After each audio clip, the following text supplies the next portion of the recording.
तब उन्होंने अपने दिए गए वचन के अनुसार लंका का राज्य विभीषण को दे दिया। विभीषण का धूमधाम से राज तिलक किया गया। रावण के अत्याचारी शासन का अंत हुआ।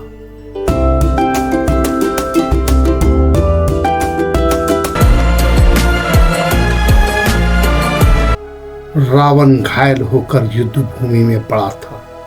अब उसकी मृत्यु निकट थी।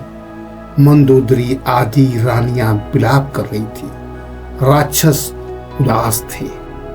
रावण का अंत समय निकट जान राम ने लक्ष्मण को बुलाकर कहा, लक्ष्मण, रावण राजनीति का महापंडित है, अतः तुम उसके पास जाओ और उसकी राजनीति की शिक्षा लो। लक्ष्मण रावण के पास गए। उन्होंने उसके सिर के पास खड़े होकर उससे राजनीति की शिक्षा देने को कहा। रावण कुछ ना बोले। लक्ष्मण वापस लौट आए। तब राम ने समझाया, उसके पांव के पास खड़े होकर उससे ज्ञान का दान मांगो। जिससे ज्ञान लेना हो उसे गुरु मानकर आदर देना चाहिए। गुरु से नम्र शब्दों में याचना करनी चाहिए। लक्ष्मण पुनः गए। उन्होंने वैसा ही किया।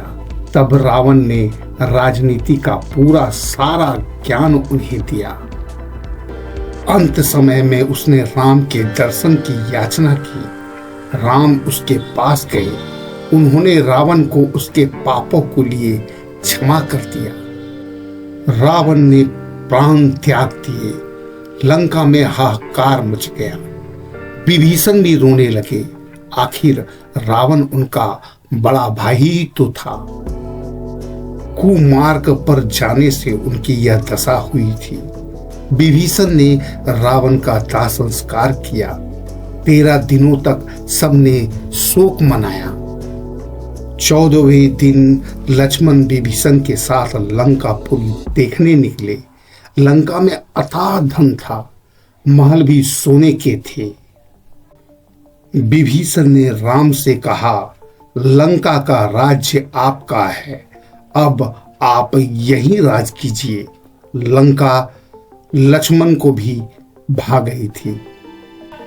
तब राम कहने लगे, लक्ष्मण, जन्मभूमि स्वर्ग से भी बढ़कर होती है।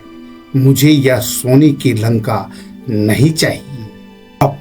तब उन्होंने अपने दिए गए वचन के अनुसार लंका का राज्य विभीषण को दे दिया। विभीषण का धूमधाम से राज तिलक किया गया। रावण के अत्याचारी शासन का अंत हुआ।